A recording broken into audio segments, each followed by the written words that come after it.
29절에서 36절입니다. 봉독해 드리겠습니다. 이에 비유로 이르시되 무화과 나무와 모든 나무를 보라. 사기 나면 너희가 보고 여름이 가까운 줄을 자연히 아나니 이와 같이 너희가 이런 일이 일어나는 것을 보거든 하나님의 나라가 가까이 온 줄을 알라. 내가 진실로 너희에게 말하노니 이 세대가 지나가기 전에 모든 일이 다 이루어지리라. 천지는 없어지겠으나 내 말은 없어지지 아니하리라. 너희는 스스로 조심하라. 그렇지 않으면 방탕함과 술취함과 생활의 염려로 마음이 둔하여지고 뜻밖의 그 날이 덕과 같이 너희에게 임하리라. 이날은 온 지구상에 거하는 모든 사람에게 임하리라. 이러므로 너희는 장차 올 이 모든 일을 능히 피하고 인자 앞에 서도록 항상 기도하며 깨어 있으라 하시니라. 아멘. 아멘.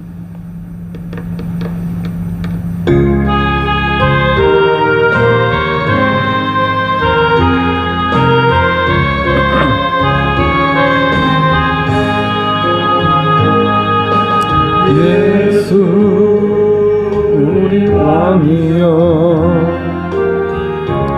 이곳에 오셔서 우리가 왕께 드리니 영광을 받아 주소서. 우리는 주님의 백성 주님은 우리 왕이라. 왕이신 예수를 모셔서 좌정하사 다스리소서. 예수 우리 주시여 이곳에 오셔서 우리가 주께 드리니 찬양을 받아 주소서. 우리는 주님의 종들 주님은 우리 주시라. 주이신 예수님 오셔서 찬양을 받아주소서. 아멘. 할렐루야. 수예배 나오신 여러분 주님 이름으로 환영하고 축복합니다. 봉독해드린 누가복음 21장 29절 이하로 주여 불쌍히 여기소서 이와 같은 제목으로 은혜를 나누겠습니다. 성령께서 역사해 주시기를 바랍니다. 자, 우리 지난주에 우리 고난주간 21장 마지막 말세에 관련된 말씀 계속 살펴보고 있습니다. 말세에 박해가 있을 것이다 이렇게 말씀합니다. 완전한 무력을 가지고 교회가 감당할 수 없는 무력으로 하나님을 믿는 사람들이 어떻게 힘으로 저항할 수 있는 그런 차원이 아닌 저항이 다가오게 될 것이다. 그리고 세상은 점점점 악해질 것이다. 자, 여러분 아직까지 어떤 그런 뚜렷한 형태가 드러나진 않았지만 저는 이런 생각을 합니다. 연초에 대통령이 큰 돌은 골라내고 작은 돌도 골라내고 다 차례대로 할 것이다 이런 말을 했습니다. 그런 말을 들으면서 기독교가 아무리 지금 어떻다 할지라도 주일 되면은 최소 500만에서 600만 명이 예배를 드리고 있는 대한민국 공적 가장 큰 조직인데 이렇게 이제 지방선거가 얼마 남지도 않은 이 시점에 저런 말을 할 수가 있을까? 완전하게 만만하게 보고 있다는 거예요. 지방선거 끝나면 어떻게 되겠습니까? 선거 코앞인데도 저렇게 말할 정도면은 교회를 어떻게 보고 있냐? 만만하게 보고 있구나. 구심점도 없고 함부로 다룰 수 있는 그 정도 수준으로밖에 안 보니까 목사님들 몇 명 구속시켜놓고 큰 돌은 지금 골라놨고 작은 돌도 명단 다 뽑아놨다. 손볼 거다. 이런 말을 하는 거예요. 차별금지법 계속 밀어붙이고 있어요. 결국에는 우리가 방심하고 있으면 통과돼 버립니다. 왜? 저쪽이 훨씬 국회의원이 많잖아요. 그리고 이쪽 국민의힘은 뭐 완전히 지금 저래 갖고 뭐 하겠나 싶을 정도로 흔들리고 있고, 방심하고 있을 때 그냥 기습적으로 다 통과돼 버립니다. 교회 폐지법도 통과돼 버립니다. 그리고 차별금지법도 통과돼 버리고, 교회가 함부로 다뤄도 되는 구심점도 없는 그런 조직으로 보고 있다. 그런 생각을 했습니다. 자, 그러나 말씀은 뭐라고 하셨습니까? 아무리 박해가 강력해도 우리가 견딜 수 있을 그 수준은 안 넘어가는 줄 믿으시기를 바랍니다. 감당하지 못할 시험은 안 주신다. 그리고 그 가장 마지막에 되면은 우리 주님이 오신다. 우리 주님 오시면은 교회는 머리를 들게 될 것이다. 그리고 완전한 구속이 이루어져서 주님과 함께 영원한 연합, 이 땅에서도 우리가 죽을 때까지 100년 해로한다 이러는데, 우리 주님과 함께 영원히 이제 구속될 것이다. 우리 지난주 28절에 성령이 가까이 왔느니라 이렇게 말했습니다. 이 분명한 소명 가운데 아무리 교회가 지금 무기력해 보여도, 세상이 아무리 대단하게 설쳐돼도 우리 하나님은 이 상황을 지금 예의 주목하고 계시고 성도들에게 계속 기름 부어주고 계시는 줄로 믿으시기를 바라고, 그리고 우리는 결국에 믿음은 인내하고 힘들어도 승리하는 것입니다. 이런 은혜가 있으시기를 바랍니다. 자, 오늘 계속 이제 비유가 나오고 있어요. 오늘 본문에 보면은 고난주간 둘째 날 주님이 계속 말세에 관련해서 아주 참 다양하게 말씀하십니다. 정말 비유를 들어가면서 설교를 하시고 있어요. 29절에 이에 비유로 이르시되 무화과 나무와 모든 나무를 보라 이래 말합니다. 자, 무화과 나무와 모든 나무를 보라. 무화과 나무가 뭐 참 대단한 나무인가 이런 생각을 하면서 계속 묵상을 하다 보니까 이제 모든 나무가 다 똑같은데 무화과 나무도 다를 게 없어요. 무화과 나무가 그 당시에 예수님 옆에 있었던 거예요. 이스라엘에 무화과 나무가 많이 나오는 것은 그 나라에 무화과 나무가 많았기 때문입니다. 우리나라 같으면 뭐 소나무가 많이 나왔을지도 모르겠습니다. 처럼 우리 주님은 늘 말씀을 하실 때 그 주변에 있는 것 가지고, 그 주변에 뭐 새가 지나가면 새를 비유로, 농부가 지나가면 농부를 비유로, 또 고리 대금업자가 있으면 그들, 창녀가 있으면 창녀, 가난한 사람, 과부, 뭐 있는 대로 비유를 들면서 말씀하시는 것이 우리 주님의 말씀의 방식입니다.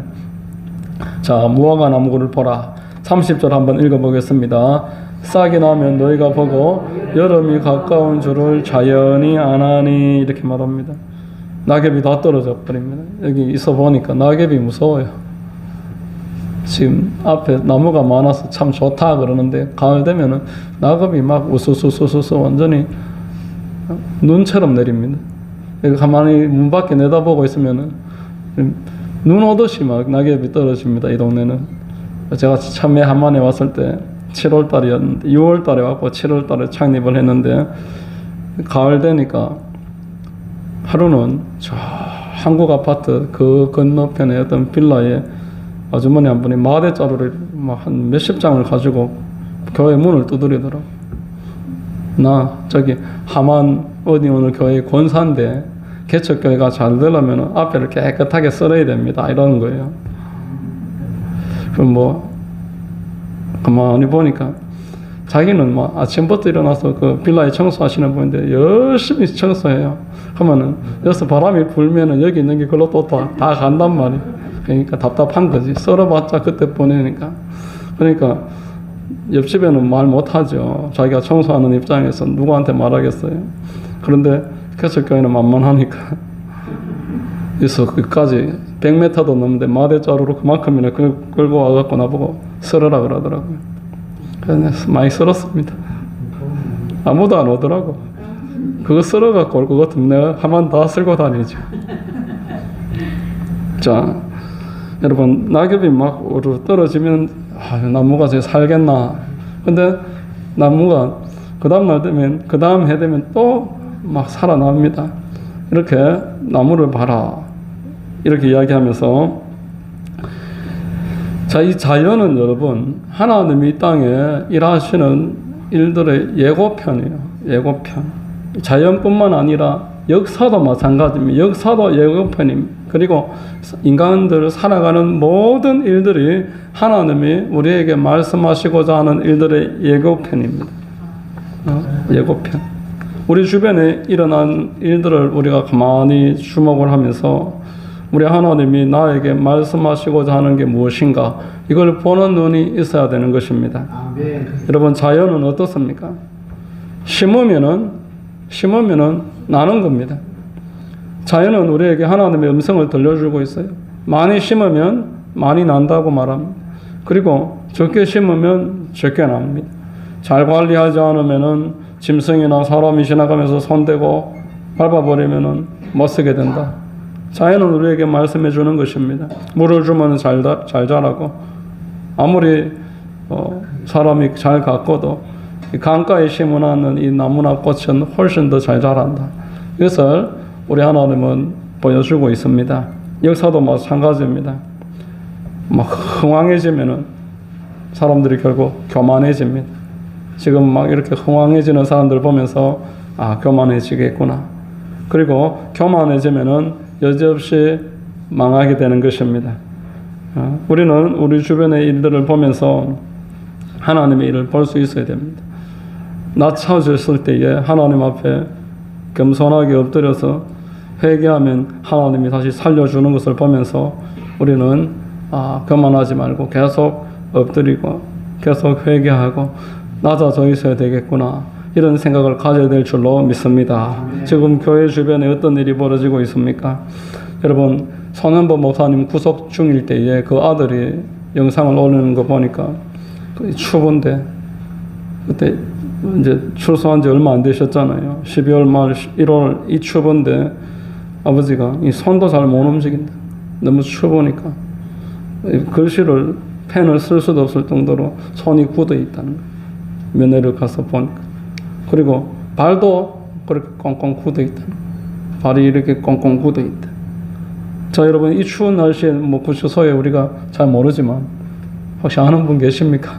구치소에 난로가 있는지 전기장판 있는지 우리 잘 모르는데, 온수가 펑펑 나오는지 우리 잘 모르는데, 그 엄동설 안에 얼마나 추웠겠냐 말이에요. 얼마나 힘들었겠냐 말이에요.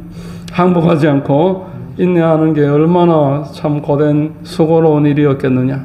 그런데 또 미국에서 그 아들과 가족을 불러가지고 자세한 내막을 묻고, 미국의 목회자 1만 명 이상이 탄핵 그 사유서를 풀어줘라고 구명 서명을 하고, 미국의 뉴스에서 대담을 하는 걸 보니까 이 자유주의 진영에서 아직 혐의가 확정되지 않은 개교의 목사를 저렇게 몇 개월 동안 구속하고, 이런 일은 있을 수 없는 일이라고 계속 미국의 뉴스에서 그 정부 관련자들과 앵커가 막 토론을 하고, 이런 일들이 계속 있었습니다.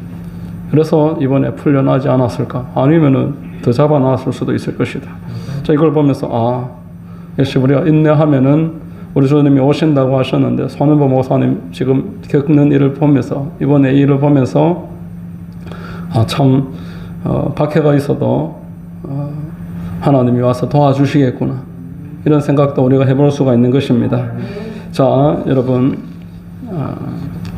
말씀의 오늘 본문의 31절을 보십시오. 한번 같이 읽어보겠습니다. 이와 같이 너희가 이런 일이 일어나는 것을 보거든 하나님의 나라가 가까이 온 줄을 알라, 이렇게 말했습니다. 박해가 일어나고 목사를 감금을 하고 또 교회를 폐쇄하고 차별금지법이 통과가 되고, 또 교회 성도들이 동성애와 이렇게 충돌을 일으키다가 벌금을 수천만 원씩 맞고 감옥에 들어가고 이런 일들을 볼 때에 우리는 이제 우리 하나님이 오시겠구나. 자연을 보면서도 잎이 다 떨어지면 그 다음에 싹이 나는 것을 보면 싹이 난 다음에 잎이 되고 열매가 맺히는 걸 우리가 아는 것처럼, 자연을 보면서 아는 것처럼 역사를 보면서 지금 내가 겪고 있는 우리 주변에 돌아가는 상황을 보면서 우리가 하나님의 말씀을 곱씹을 수 있어야 되고, 그걸 이제 작지만 확대 해석해서 잘 적용할 수 있어야 한다라는 것입니다. 여러분, 지금 미국에 1년에 교회가 10,000개씩 사라지고 있어요. 작년 1년 동안 교회들이, 교세가 그만큼 지금 줄어들고 있습니다. 한국도 마찬가지입니다. 한국도 교회가 계속 줄어들고 있습니다. 혹자는 이렇게 말을 합니다. 성도는 많이 줄었는데 목회자 숫자는 안 줄었다, 이렇게 말을 합니다. 여러분, 성도가 줄면 목사가 어떻게 안 줄어들 수가 있습니까? 아직은 남아있지만 점점 줄어들게 돼 있어요. 왜냐하면은 교회에서 생계를 해결하지 못하면서도 아직 목사 직분을 유지하고 있는 분들이 부지기수입니다.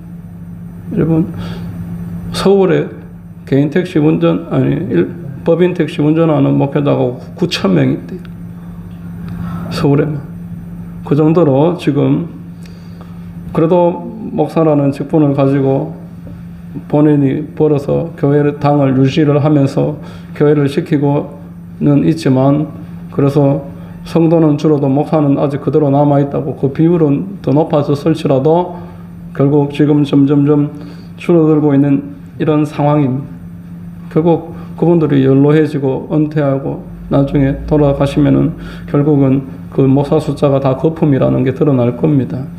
자, 여러분, 이처럼 점점 어려워질 때일수록 우리는 어려워지는 것만 보지 말자는 겁니다. 계속 어려워진다는 거 이야기만 듣고 낙심하지 말자는 것입니다. 우리 하나님이 어제 지난주에 우리 김영희 선교사님 말씀했었던 것처럼 돌아가셨냐고요. 지금 옆에서 지켜보고 계시고 문 밖에 서서 기다리고 계시는 줄로 믿으시기를 바랍니다. 우리 하나님이 분명히 말씀하셨어요. 우리에게 데살로니가전서에 보면은 주님 곧 오십니다. 주님 곧 오십니다. 그렇게 서로 인사하면서 서로 위로하면서 그렇게 지내라고 말씀을 했었습니다. 데살로니가전서 우리 4장 16절에서 18절 같이 한번 읽어보겠습니다.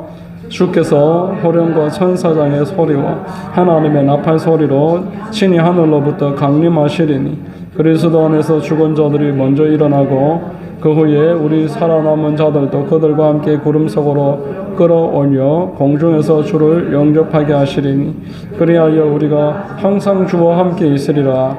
그러므로 이런 말로 서로 위로하라. 자, 날이 깊으면은 가장 어둡습니다.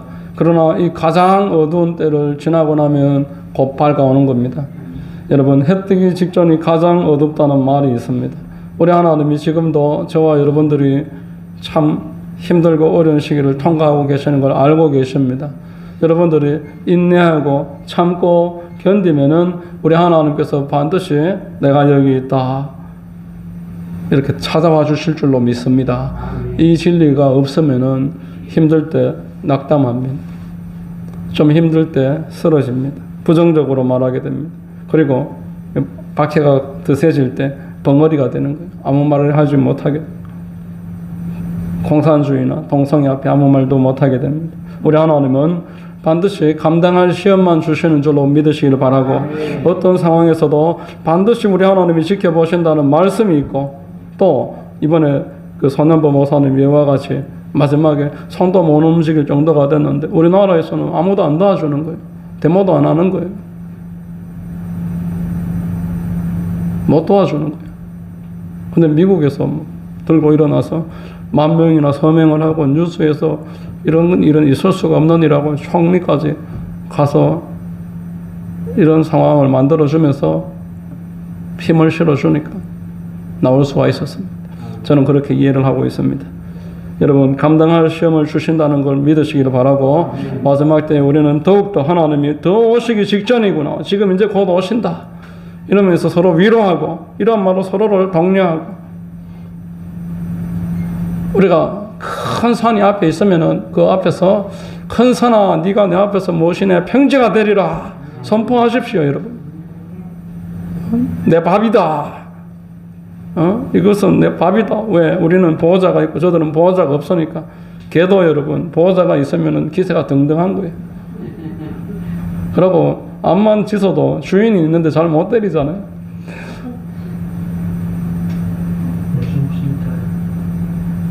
주인 있는데 안 때리잖아요. 주인 없으면 때려버리지만 막 짖고 하면은 바로 한번 차버리면 되는데 주인이 있으면 안 차잖아요. 그것처럼 우리는 주인이 있습니다. 우리 주인이 함께 계십니다.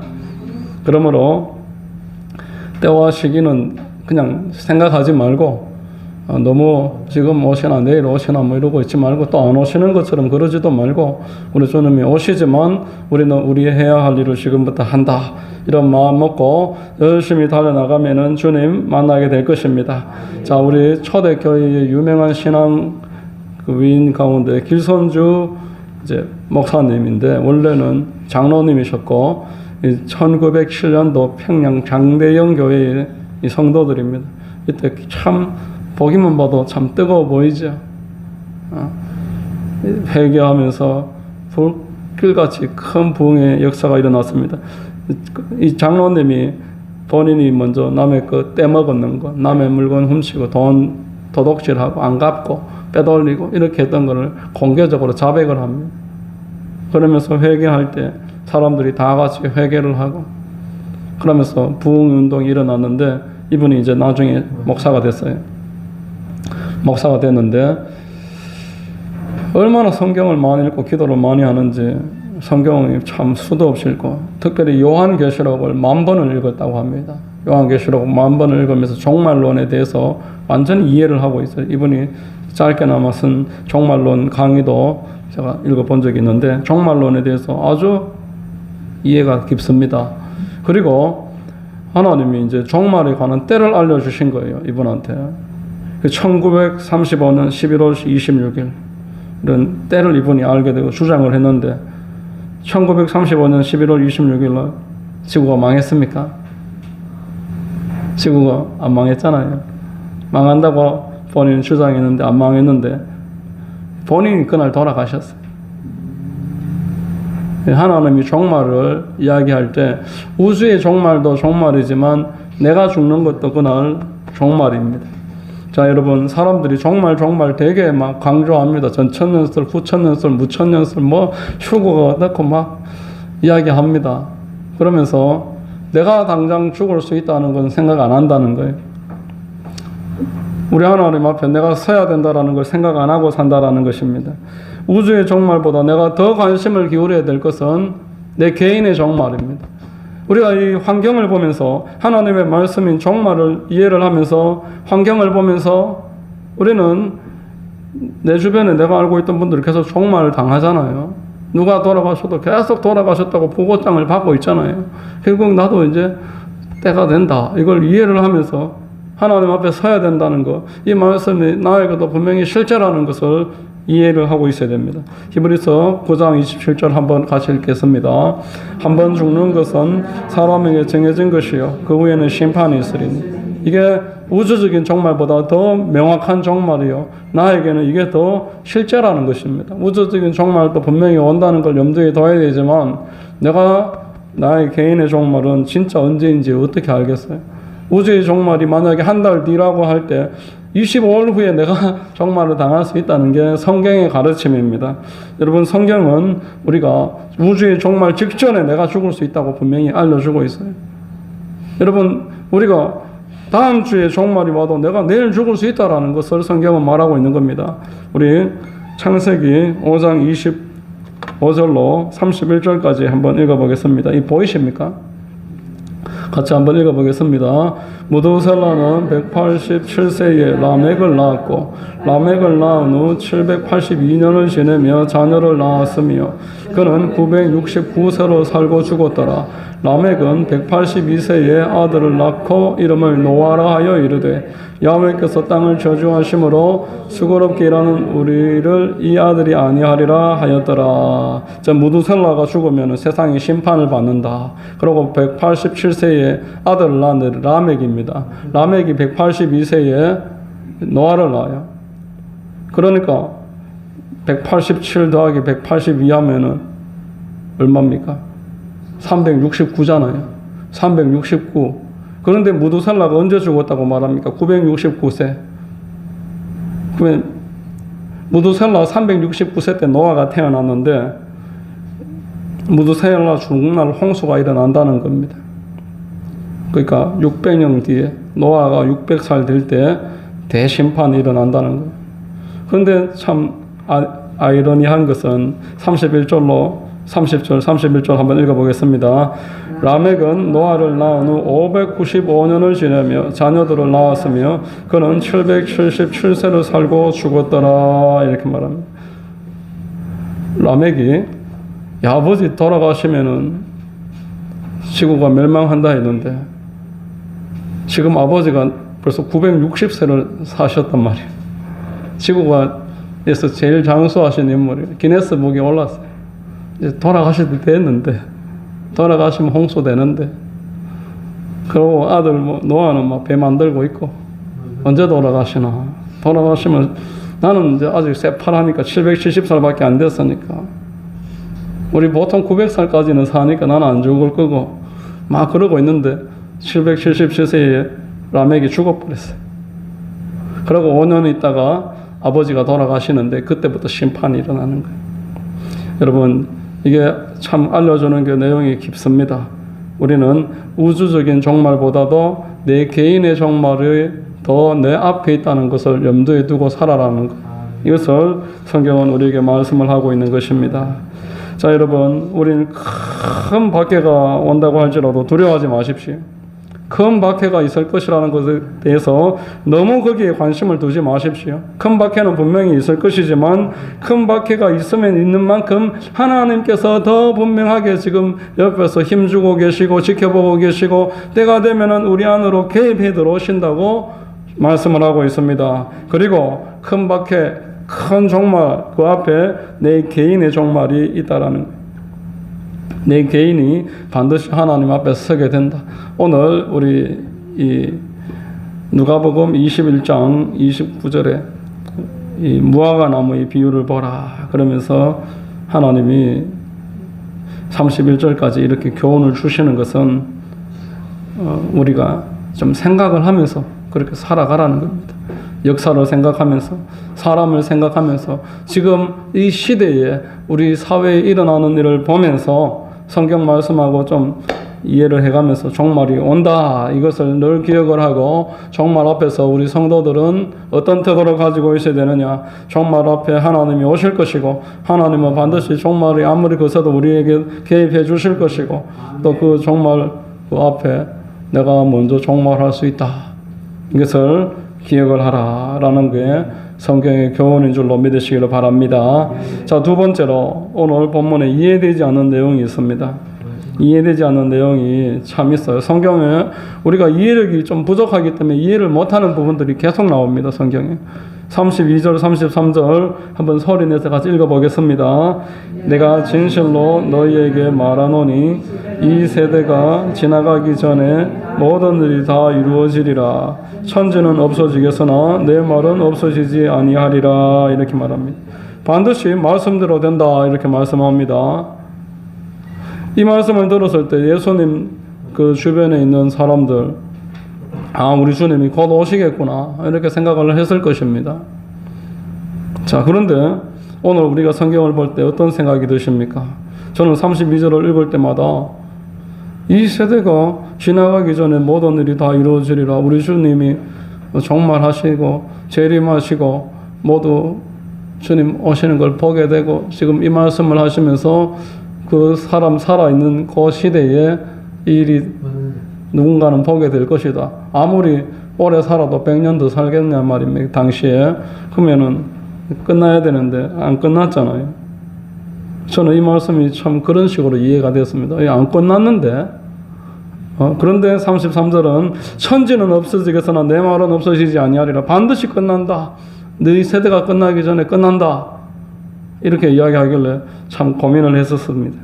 그런데 가장 유력한 그 매튜 헬릭이라는 주석가가 쓴 매튜 헬릭 주석이라는 게 있어요. 그 책을 제가 이 본문을 찾아서 읽으면서 너무 간단하게 해결을 하는 거예요. 이해력이 짧았구나. 너무너무 간단하게 이야기하는데, 매튜 헬릭은 지금 이제 이 세대가 이루어지기 전에 모든 일이 이루어지리라, 이 말을 예루살렘 성전이 함락되는 것으로 봤다라는 거예요. 예루살렘이 함락되는 것이 하나님이 이방인의 때가 시작되는 출발이고, 이 박해가 거기에서부터 시작되는데, 당시에 유대인들은 이 예루살렘이 무너질 수 있다라는 생각을 하는 사람이 아무도 없었어요. 하나님이 지켜주신다, 그렇게 믿고 태어났단 말이에요. 근데 다 무너지죠, 실제로. 우리 21장 24절을 봐보세요. 24절. 그들이 칼날에 죽임을 당하며 모든 이방에 사로잡혀 가겠고, 예루살렘은 이방인의 때가 차기까지 이방인들에게 밟히리라, 이렇게 말합니다. 24절 이후로 마지막 재림까지 이어지는데, 이게 이제 마지막 값서 끝나긴 하지만 여기에 지금 곧 이루어지리라, 박해가 출발하리라, 이것은 예루살렘의 함락이다라는 겁니다. 자, 32절 33절의 말씀의 의미가 무엇이겠습니까? 종말을 의심하지 말고 멀리 있는 일로 여기지 말고 늘 가까이 있는 일로 여기면서 살아가라, 이런 의미입니다. 종말을 늘 가까이 있는 일로 여기면서 살아라. 우리가 종말을 늘 가까이 있는 일로 생각하면서 살아가면 가장 훌륭한 그리스도인이 될 수 있을 줄로 믿으시기를 바랍니다. 조나단 에드워즈라는 2000년 기독교 역사상 가장 성도다운 성도라고 불리는 분이 있습니다. 존 칼빈이나 어거스틴하고 같은 선상에서 신학적으로도 전혀 밀려나지 않는 그런 지성과, 그리고 실천력과 헌신력과 하나님을 사랑하는 그런 마음을 가진 사람이 있는데, 이분이 쓴 편지의 편지가 이제 책으로 나왔어요. 그 책을 읽어보니까 그가 가지고 있었던 좌우명이 있습니다. 오늘이 내 인생의 마지막인 것처럼 살자. 그게 그 사람 좌우명. 두 번째 좌우명, 내가 이 세상에서 하나님을 가장 사랑하는 사람이 되자. 이 두 가지가 그분이 가진 좌우명. 오늘이 내 인생의 마지막이라고 생각하고 살자. 그리고 하나님을 가장 사랑하는 사람이 되자. 그런 태도로 살아갔다라는 겁니다. 이런 마음으로 종말을 염두에 두고 살아가는 사람이 꼭 천년만년 살 것처럼 이 세상을 취해가지고 세상에 쌓아놓는 것, 세상의 걸 얻는 것에 관심을 기울이면서 하나님을 그 뒤로 밀어놓고 하나님과 물질이 충돌할 때는 반드시 물질을 선택하고 그렇게 살지 않을 것이죠. 종말을 늘 염두에 두는 사람이 하나님과 사람 앞에서 하나님을 안 선택하겠느냐라는 것입니다. 이 세상상 무엇보다도 하나님의 말씀만은 없어지지 않고 영원한 것은 하나님밖에 안 계시다는 것을 늘 기억을 할 때 그 사람은 깨어있는 성도가 될 줄로 믿습니다. 자, 마지막으로 세 번째입니다. 오늘 본문은 우리에게 스스로 조심하라, 이렇게 말씀합니다. 스스로 조심하라. 자, 34절 말씀 같이 한번 읽습니다. 너희는 스스로 조심하라. 그렇지 않으면 방탕함과 술취함과 생활의 염려로 마음이 둔하여지고 그날이 덕과 같이 너희에게 임하리라, 이렇게 말합니다. 기도 없이 살아가다 보면은, 방금 말한 것처럼 종말에 대한 개념이 전혀 없이 살아가다 보면은 완전히 방탕하게 될 것이다. 오늘 저 구독자가 10,000명도 넘는 목사님인데 미국에 온라인 교회를 개척을 했는데 구독자가 10,000명도 넘고 설교를 잘 하시더라고요. 근데 본인이 이제 그 일상생활을 막 브이로그를 해서 뭐 5분씩 촬영을 하는데, 그 부인하고 같이 미국에 쇼핑하러 가서 막 부인이 안 볼 때 캔맥주 박스, 뭡니까 그거 밀고 가는 큰 차, 거기다가 캔맥주 박스를 막 넣고 부인은 드러내고 또 자기는 집어넣고 뭐 이러고 놀더라고요. 결국은 사가더라고요. 아무리 참 그러면서 맥주가 술이냐 막 이러는데, 자 이제 방탕해진다는 거예요. 종말에 대한 개념이 없으면은 그렇게 된다는 거예요. 목회자들도 그러고 뭐 성도들도 뭐 그렇게 하는 분들이 있을 거예요.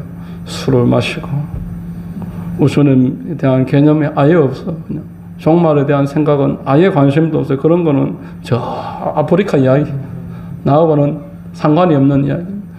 아무렇게나 하고 그렇게 방탕하게 지내고 술 취하고 생활에 대한 온갖 고민을 다 가지고 있고 계속 걱정하면서 살고 마음이 둔화해지고 그날이 듣고 같이 말 것이다. 깨어있지 못하면은 하나님 앞에 기도하면서 내 자신을 마지막 때에 초점을 맞추고 종말에 대한 개념이 없이 살아가다 보면은 이렇게 덫에 걸린 성도가 된다는 거예요. 신앙인이라고 볼 수가 없이 풀어져 버립니다. 한때는 그렇게 깨어있고 성령으로 충만하고 믿음이 좋았었는데 갈수록 그렇게 느슨해져 가지고 신앙이라고 할 수 없는 상황까지 간다는 겁니다. 자, 우리 35절 36절 한번 읽어보겠습니다. 이날은 온 지구상에 가는 모든 사람에게 이 말이라. 이러므로 너희는 장차 올 이 모든 일을 능히 피하고 인자 앞에 서도록 항상 기도하며 깨어있으라 하시니라. 이렇게 말합니다. 자, 이 말씀은 무슨 말씀입니까, 여러분? 노란 글씨가 무슨 뜻일까요? 박해가 오는데, 모든 사람에게 오는데 너희는 장차 올 이 모든 일을 피하고, 이 박해를 피할 수도 있다. 이걸 지금 이야기하고 있습니다. 하나님 앞에 철저하게 깨어있는 사람은 이 7년 대환란이 찾아올 때에 이 박해를 통과하는 성도가 있고 그 통과하는 과정 가운데 순교자도 나올 것이고 타협하는 사람도 나오겠지만 이 7년 대환란 앞에서 들림받는 사람들이 있을 것이다. 너희는 장차 올 이 모든 일을 능히 피하고 인자 앞에 서도록 항상 기도하며 깨어있으라. 이런 말씀하고 있습니다. 항상 기도하고 깨어있는 사람은 하나님이 마지막 날에 물론 통과하는 가운데 견딜 힘도 주실 것이고 인내하다가 영혼의 구원을 받을 수도 있겠지만 또한 정말 깨어있는 경우에 하나님이 또 그 중에서 많은 성도들은 공중으로 들어 올리신다는, 그걸 휴거라고 말을 합니다. 공중에서 우리 주님과의 먼저 만남이 있고 그들과 주님이 만난 다음에 이 땅으로 내려오는 기간, 그 기간까지 이제 한 7년 걸릴 것이다. 이렇게 보는 겁니다. 성경적으로. 자, 여러분, 깨어있는 사람은 박해를 통과하지 않고 들림받는다는 내용이 성경에 다른 데도 또 나옵니다. 우리 데살로니가전서 4장 16, 17절 한번 읽어보겠습니다. 주께서 호령과 천사장의 소리와 하나님의 나팔 소리로 친히 하늘로부터 강림하시리니 그리스도 안에서 죽은 자들이 먼저 일어나고 그 후에 우리 살아남은 자들도 그들과 함께 구름 속으로 끌어올려 공중에서 주를 영접하게 하시리니 그리하여 우리가 항상 주와 함께 있으리라. 이렇게 말합니다. 마지막 때에 거룩한 무리들이 들림받는다는 거예요. 우리 주님 앞에 등잔을 들고 기름을 준비하고 기다렸던 그 신부들과 같이 하나님이 참 내 신부들이다. 공중에 이 세상에서 들어올려 주신다는 거예요. 개인의 종말을 보지 않고 우주적인 종말을 겪게 된 그 성도들 중에 통과해야 되는 사람, 들어올림 받는 사람 구분된다고 성경은 말씀을 하고 있는 것입니다. 자, 여러분, 모든 성도가 그렇게 된다는 것이 아니고 오늘 본문의 36절에 나오는 깨어있고 항상 기도하는 사람, 하나님 앞에 서도록 준비된 사람, 이 사람들이 들림받는다는 것입니다. 자, 여러분, 박해를 누가 견디겠습니까? 제가 지난주에 그랬죠. 이 추운데 산에 올라가면 버틸 수 있겠나? 저 얼마 전에 이런 영상을 봐서 이슬람들이 그리스도인들을 잡아가지고 이 면도칼 같은 카타칼을 가지고 손에 가죽을 다 벗겨요. 예수 믿는다는 이유로 손에 있는 껍질 다 벗겨요. 사람이 아직 정신이 말짱한데 그걸 다 벗겨내요. 여러분, 박해라는 게 그런 무시무시한 박해인데 그거를 생각만 해도 뭐 오금이 지리는 게 박해입니다. 우리가 생각할 때는 뭐 참으면 참지, 뭐 참습니다, 여러분. 얼마나 무시무시한 성령의 도움이 아니면 못 참는 것입니다. 오직 하나님이 우리를 도와주실 것이고 통과하게 하실 것이고 또 깨어있고 하나님 앞에 준비된 분들은 하나님이 그 앞에서 들어올려 주셔서 통과하지 않고 들림받게 하실 것이고 우리는 마지막 때를 위해서 살아가는 게 결코 우리 시간 낭비가 아니고 내가 지금 복음 전파하고 기도하면서 살아가는 게 결코 무의가 아니라는 걸 꼭 주의 이름으로 기억하시기 바랍니다. 우리는 기도 생활에 복음 전파에 생명을 걸어야 됩니다. 여기에 소홀한 사람들은 상금도 없지만 통과도 못합니다. 무시무시한 그 박해가 있을 것을 이렇게까지 이야기해 주시는데 내가 하나님 앞에 깨어있지 못하고 세상 사람도 아니고 성도도 아니고 이렇게 어정쩡하게 발을 양쪽에 다 걸쳐놓고 하나님이 안 보시는 줄 알고 안 오시는 줄 알고 바로 옆에 다 보고 계시는데 내가 안 죽는 줄 알고 천년만년 살 것처럼 그렇게 살아갈 때에 우리는 낭패를 보게 되기 때문에 우리 하나님이 말씀하시는 거예요. 기도 생활을 점검해야 하는 것입니다. 기도하되 성령 충만과 전도를 위한 기도가 얼마나 중요한지 아시기를 바랍니다. 우리의 기도의 수준은 그 사람의 그 신앙의 수준을 말해주는 기도의 내용은 수준을 알려주는 바로미터입니다. 특히 주기도문을 참고하시기 바랍니다. 먼저 그의 나라와 그의 일을 구하고 그 다음 것을 구하라고 말씀하셨고 주기도문은 그 순서를 잘 보여주고 있습니다. 또 우리는 믿는 자로서 믿는 자들에 대한 중보기도가 중요한 줄 아시길 바랍니다. 선교지에서 수고하고 있는 사람 그래도 하나님 복음을 들고 나섰는데 교회가 아까 처음에 말씀드렸던 것처럼 교회가 교회로서의 역할을 결국 못하고 그렇게 이름만 목회자로 세상에서 있고 이런 분들 이야기를 들었으면 그런 분들을 위해서 우리가 기도해야 됩니다. 기도해야 되는 것이고 선교사들을 위해서 기도해야 되고 이 하만 지역의 성도지만 신앙을 잘 지켜나가지 못하는 분들을 위해서도 기도해야 되고 중보기도가 얼마나 중요한지 창세기 12장은 알려주고 있습니다. 12장 3절 같이 한번 읽어보겠습니다. 너를 축복하는 자에게는 내가 복을 내리고 너를 저주하는 자에게는 내가 저주하리니 땅의 모든 족속이 너로 말미암아 복을 얻을 것이니라.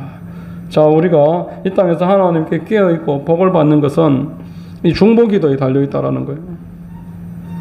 중보기도가 얼마나 중요한지 모릅니다. 중보기도자로 우리를 부르셨어요. 우리의 중보기도로 말미암아 땅에 있는 모든 족속들이 복을 받을 것이다 이렇게 말하고 있습니다. 나의 중보기도로 열방을 위해서 기도하라는 겁니다.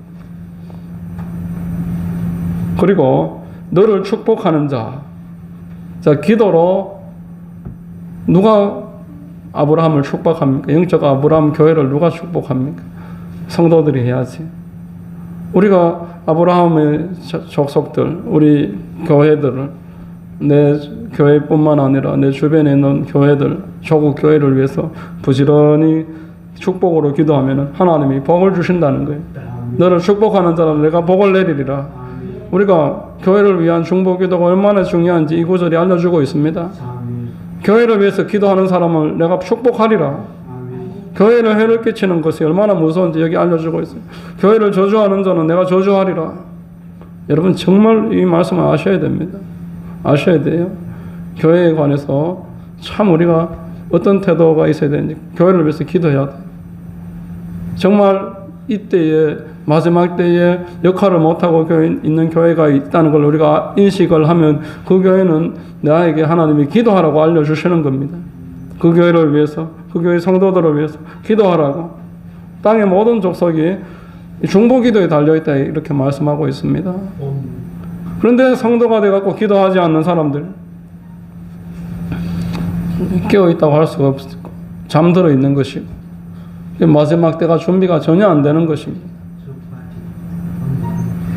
자, 여러분 내 중보기도의 시간을 여러분 하루에 1시간 이상 꼭 잡으십시오. 아멘. 주의 이름으로 축원합니다. 그 중보기도의 시간을 하루에 기도를 내가 1시간을 한다면은 1시간 30분 뭐 2시간을 하든 1시간을 하든 기도를 한다면은 먼저 중보기도부터 하고 주기도문부터 하고 이렇게 내 아는 성도들, 교회들을 위해서 기도를 충분하게 하십시오.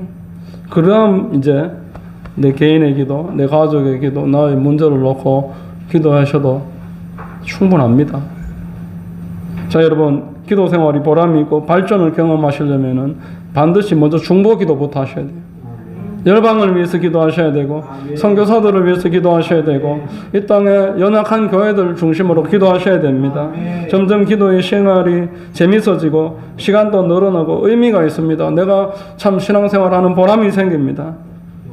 그러나 중보 기도에 대한 개념이 없고 오로지 나만을 위해서 기도하려고 하면은 재미가 없고 보람도 없고 기도 시간이 그렇게 발전이 되지 않는 거예요. 자, 여러분, 내가 주님과 함께 이 땅에서 가장 보람있게 할 수 있는 일은 복음 전파이고 기도입니다. 기도인데 중보 기도입니다. 복음 전파와 중보 기도가 마지막을 준비하는 성도의 자세입니다. 이게 우리가 하나님이 오늘 말씀을 하시는 거예요.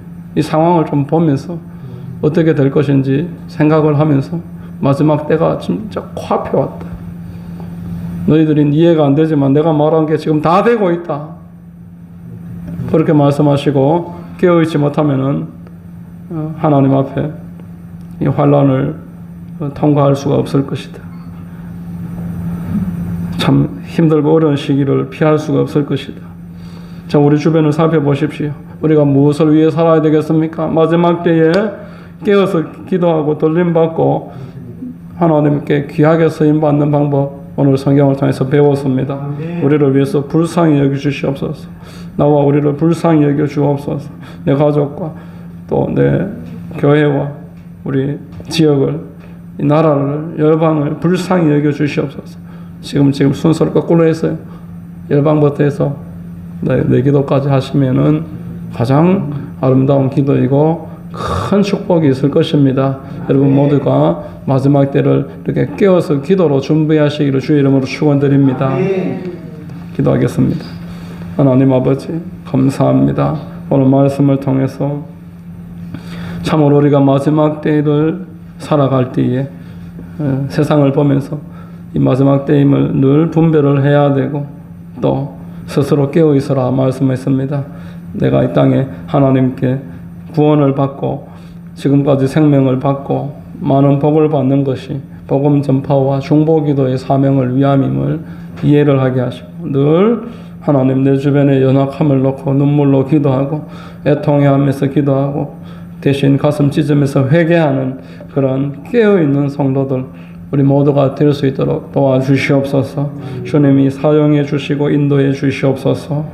예수님 이름 받들어 기도드립니다. 아멘. 우리 181장 한 장 찬송하겠습니다. 181장